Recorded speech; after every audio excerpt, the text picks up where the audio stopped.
Here's something that's going to change how you think about wound healing.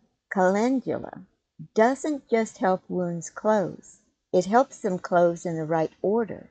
And that is the difference between a wound that heals clean and one that becomes a problem for years.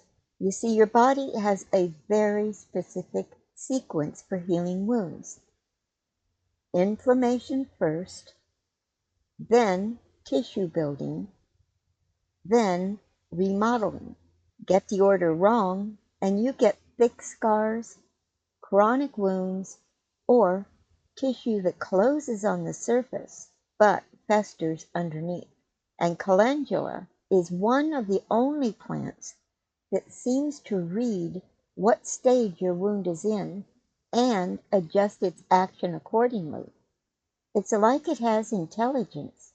But there's one type of wound where calendula is absolutely the wrong choice, where using it could trap infection and create a disaster. I remember a client with a wound that wouldn't heal, 3 months old, weeping, edges inflamed, the kind of thing that was heading toward chronic wound territory. Her doctor wanted to start heavy antibiotics, but I suggested a calendula compress. Just fresh flowers, steeped in hot water, applied warm to the wound, twice a day. Within 3 days, the inflammation calmed, and within a week, healthy pink granulation tissue started forming. Within 2 weeks, it was closing properly, from the inside out, the way wounds are supposed to. Calendula is vulnerary and antimicrobial and anti-inflammatory and lymphatic. It doesn't force healing. It removes obstacles to healing. It clears infection, reduces excessive inflammation, moves lymph, and then gets out of the way so the body can do what it already knows how to do. Calendula isn't pushing the wound to heal. It's creating the conditions where healing can happen correctly. And this is crucial because in herbal energetics, we talk about hot wounds versus cold wounds. Calendula works brilliantly on hot wounds, red, inflamed, angry, painful. But cold wounds? Now that's a different story. And there's one specific type of wound, a hot wound, where calendula is actually dangerous. Before I tell you which one, you need to understand calendula's energetics at a deeper level. The wound calendula can make worse is a deep puncture wound, especially one that's already closed on the surface. And here's why. Calendula is really good at closing wounds, almost too good. If you put it on a puncture wound that goes deep, like a rusty nail, an animal bite, a splinter wound, calendula will close the surface before the deep tissue has drained and healed. And when that happens, you've just trapped bacteria inside, and now you've got an abscess forming under closed skin. For deep puncture wounds, you need drawing herbs first, like plantain or bentonite clay, to pull debris and infection out before you close things up. Calendula comes later, after drainage is complete. Now here's what's really fascinating. For almost every other type of wound, cuts, scrapes, burns, surgical incisions, ulcers, inflamed tissues, calendula is pure magic because of its unique energetic signature. So let's break down what calendula actually is, energetically speaking. Calendula is called Calendula officinalis, and that word officinalis means of the workshop. It was a staple in every apothecary and monastery pharmacy for over 1,000 years. What makes it so universally useful, though? Let's look at the energetic properties. It's cooling, drying, moving. It's solar, meaning it follows the sun. It opens at dawn and closes at dusk. It's bitter and slightly pungent. It works on hot, damp, stagnant conditions. And here's the key. Calendula is a cooling herb that still promotes tissue growth, and that's rare. Most cooling herbs are astringent and contracting. They cool by tightening, pulling in, reducing. Think of witch hazel or oak bark. But calendula cools while simultaneously building. It reduces heat and inflammation while promoting healthy granulation tissue. It's both yin, meaning cooling, moistening, tissue repair, and yang, meaning it's moving and clearing stagnation. It does both of them at the same time. Its primary actions are these. It's a vulnerary, meaning wound healing, anti-inflammatory, antimicrobial, especially against staph and strep. It's a lymphagogue, meaning it moves lymph and reduces swelling. It's a hemostatic, which stops bleeding. It's epithelializing, meaning it promotes skin cell regeneration. Here's what's actually happening chemically. Calendula contains triterpene saponins, flavonoids, especially rutin and quercetin, carotenoids, and resin. These compounds reduce inflammatory prostaglandins, stimulate fibroblast production, those are the cells that make collagen, inhibit bacterial growth, increase blood flow to injured areas, and supports lymphatic drainage. And here's why calendula gets really interesting. It works differently depending on how you prepare it. The fresh flower tincture is the strongest form for its antimicrobial effects, and that's going to be best for acute infection. An oil infusion is best for dry, irritated skin and barrier repair. The tea or wash is gentle and it's for weepy wounds and inflammation. The salve is occlusive for wounds that need protection and slow, steady healing. So the same plant, different energetics based on preparation. And this brings us to something that many people completely miss. There is a specific type of inflammation where calendula works like nothing else, but only if you understand the difference between hot, dry, and hot, damp inflammation. Hot, dry inflammation is going to be red, painful, dry, and tight, like a fresh cut or burn.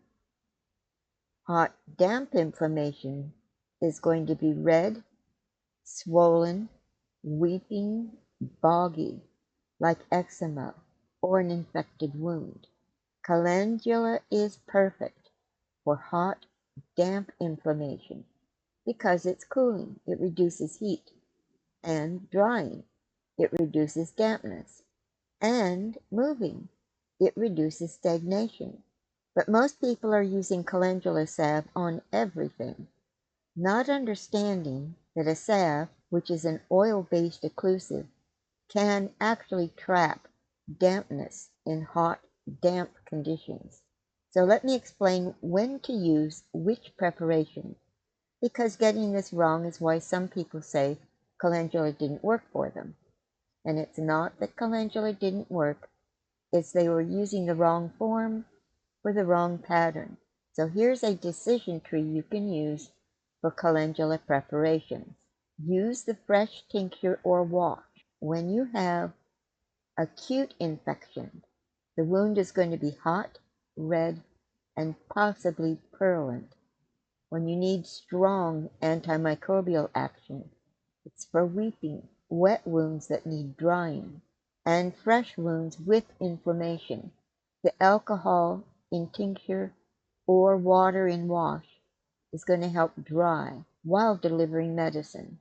Now use the oil infusion or salve when you have dry, irritated skin that needs moisture, wounds that are clean but need barrier protection. It's good for diaper rash, chapped skin, minor burns after the initial heat is gone, and for slow healing wounds that are too dry. Oil moistens while healing. That's the opposite action from the wash or tincture. Use a cream that's going to be oil and water with emulsion when you have a need for both moisture and medicine, inflamed but not weeping conditions, eczema, dermatitis, inflammatory skin conditions, and you want the best of both worlds.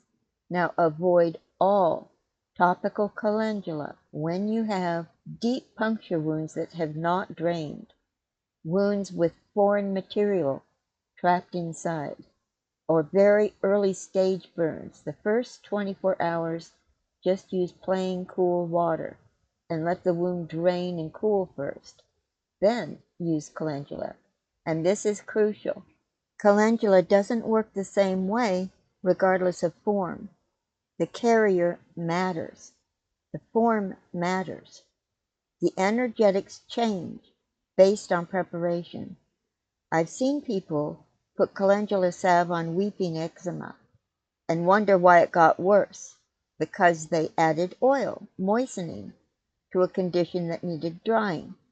They should have used calendula wash or a diluted tincture spray, and I've seen people use calendula tincture spray on dry, cracked heels and wonder why they stayed dry, because alcohol is drying, and they needed oil infusion instead. So match the form to the pattern, and calendula is magic.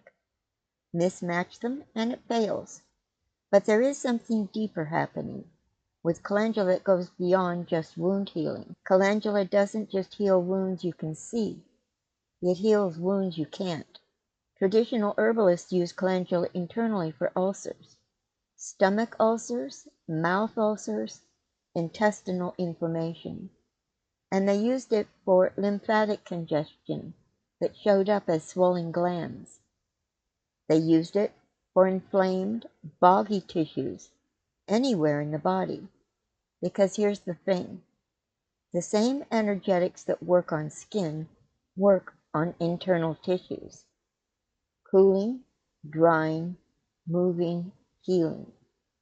In fact, there's one internal use of calendula that's making a massive comeback in modern herbalism, and it's for a condition that's reaching epidemic levels, especially in women.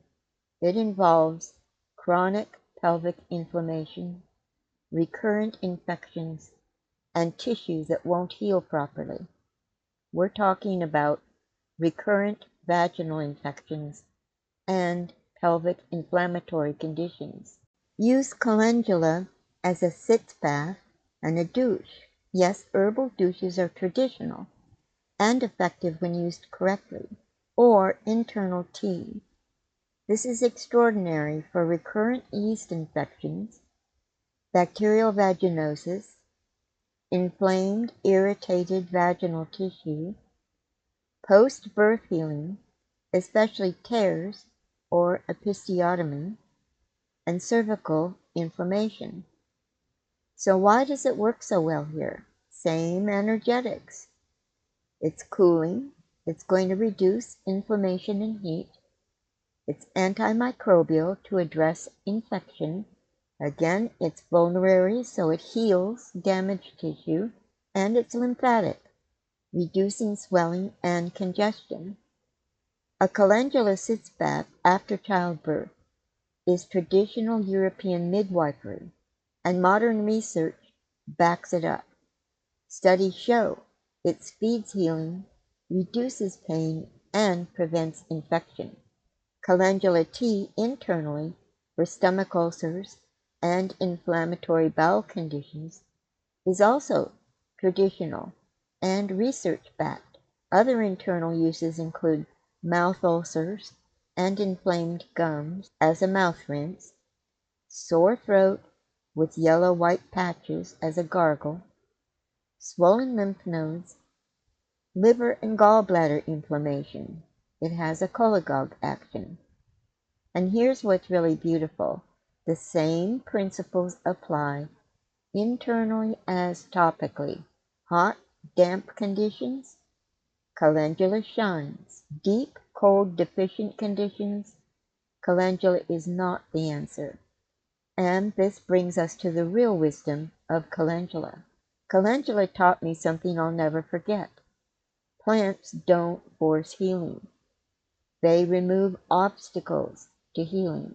When you put calendula on a wound, it does not make the wound close. It clears the infection. That's removing an obstacle. It reduces excessive inflammation. Again, removing another obstacle. It moves stagnant lymph, removing an obstacle, and it provides building blocks for tissue repair, supporting the process. And then it gets out of the way. This is the difference between herbal medicine and pharmaceutical medicine. Pharmaceuticals often force a specific outcome. Shut down inflammation, kill bacteria, close wounds fast.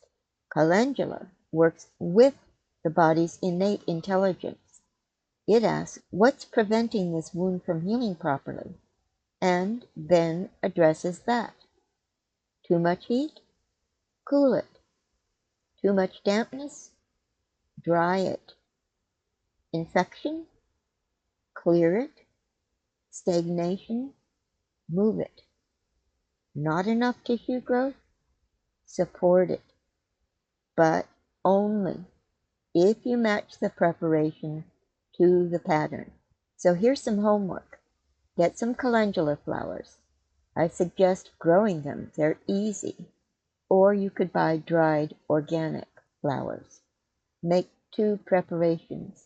Calendula oils, that's going to be flowers infused in olive oil for 4 to 6 weeks, and a calendula wash, a tea from dried flowers. Keep the oil for dry, irritated skin, and the wash for inflamed, weepy wounds, and notice the difference. Because once you understand that the same plant can have different energetics based on preparation, you've just unlocked the secret to working with every plant medicine that exists. Calendula is your teacher. Let it teach you how to listen to what wounds need, not just what you think they need. And thanks for watching. May all your wounds, seen and unseen, heal in the right order.